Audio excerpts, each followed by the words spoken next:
Hello moms, welcome to our channel. Happy parenting, happy life. எல்லோரும் எப்படி இருக்கீங்க? நல்லா இருக்கீங்கன்னு நம்புகிறேன். நம்மளோட சேனலில் baby care tips, baby food recipes and pregnancy tips எல்லாமே போட்டுட்ருக்கோம். ஸோ கண்டிப்பாக இந்த மாதிரியான வீடியோஸ் எல்லாமே உங்களுக்கு யூஸ் ஆகும்னு நம்புகிறேன். ஸோ கண்டிப்பாக நம்மளோட சேனலை சப்ஸ்கிரைப் பண்ணி வச்சுக்கோங்க அண்ட் பெல் ஐக்கானை கிளிக் பண்ணி வச்சுக்கோங்க. அப்போ தான் நான் போடுற வீடியோஸ் எல்லாமே உங்களுக்கு அப்டேட் ஆகிட்ருக்கோங்க.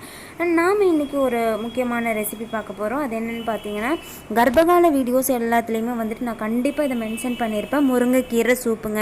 இந்த முருங்கைக்கீரை சூப் வந்துட்டு ரொம்ப முக்கியமான ஒரு ரெசிபி. இந்த ப்ரெக்னன்சி டைமில் எஸ்பெஷலின்னு சொல்லலாம். நார்மலாக இருக்கிற டைம்லேயே வந்துட்டு நம்ம டெய்லியும் முருங்கை சூப் எடுத்துக்கிட்டோம் அப்படின்னா அது நம்ம உடம்புக்கு தேவையான சத்துக்கள் எல்லாமே கண்டிப்பாக கொடுக்குங்க. ஓகே, இதை எப்படி பண்ணலான்னு பார்த்துடலாம் வாங்க. நான் வந்துட்டு இன்றைக்கி ஒரு பவுல் முருங்கைக்கீரை வந்துட்டு எடுத்துக்கிறேங்க. எடுத்துகிட்டு இதில் வந்துட்டு அந்த குச்சிகள்லாம் எடுத்துகிட்டு அந்த பழுத்து கீரைகள் எல்லாமே எடுத்துகிட்டு நம்ம வந்துட்டு ஒரு 2 டைம் நல்லா அந்த கீரையை வாஷ் பண்ணிவிட்டு எடுத்துக்கலாங்க. நான் வந்துட்டு இங்கே நாட்டு முருங்கை தான் எடுத்துருக்கிறேன். அண்ட் இதை எடுத்துகிட்டு வந்துட்டு நல்லா வாஷ் பண்ணிவிட்டு அந்த ஒரு பவுல் அளவே வந்து நான் தண்ணி ஊற்றிக்கிறேங்க.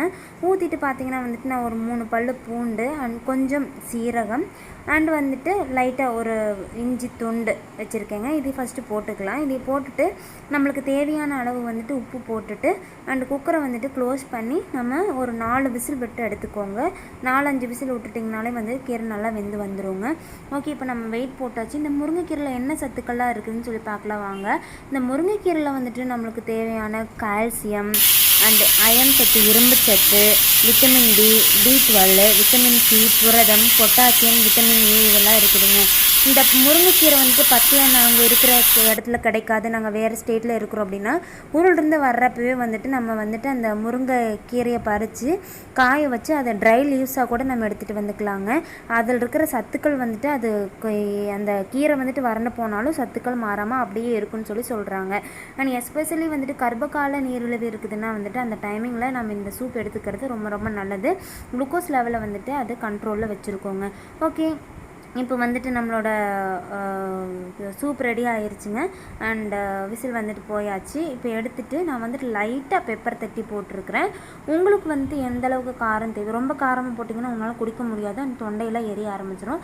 ஸோ லைட்டாக பெப்பர் தட்டி போட்டுக்கோங்க. அந்த ஒரு அரோமாக்காவும் அந்த லைட்டாக அந்த காரம் சேர்ந்துச்சு அப்படின்னா கொஞ்சம் நம்மளுக்கு எக்ஸ்ட்ரா டேஸ்ட் கிடைக்கும். அதுக்காகத்தாங்க.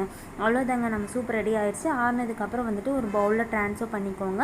ட்ரான்ஸ்ஃபர் பண்ணிவிட்டு இதை வந்துட்டு காலையில் எழுந்திரிச்சோடனே வந்துட்டு வெறும் வயிற்றில் ப்ரஷ் பண்ணோடனே கர்ப்பிணி பெண்கள் குடிக்கிறதுனால அவங்களுக்கு தேவையான சத்துக்கள் எல்லாமே கிடைக்குங்க. அண்ட் இந்த கர்ப்ப காலத்தில் வர்ற நீரிழிவு பிரச்சனை எல்லாமே தீந்துடும். ரத்த சோகை பிரச்சனை இருந்தாலும் அயன் இன்க்ரீஸ் பண்ணி இது கொடுக்கும். ஸோ ஓகே, இந்த ரெசிபி கண்டிப்பாக ட்ரை பண்ணி பாருங்கள். டெய்லியும் இதை எடுத்துக்கோங்க. அண்ட் கண்டிப்பாக கமெண்ட் பண்ணுங்கள் எப்படி இருந்துச்சுன்னு சொல்லிட்டு. அண்ட் கண்டிப்பாக நம்மளோட சேனலை சப்ஸ்கிரைப் பண்ணி வச்சுக்கோங்க. நான் வேறொரு நல்ல வீடியோவோட உங்களை மீட் பண்ணுறேன். And thank you, take care.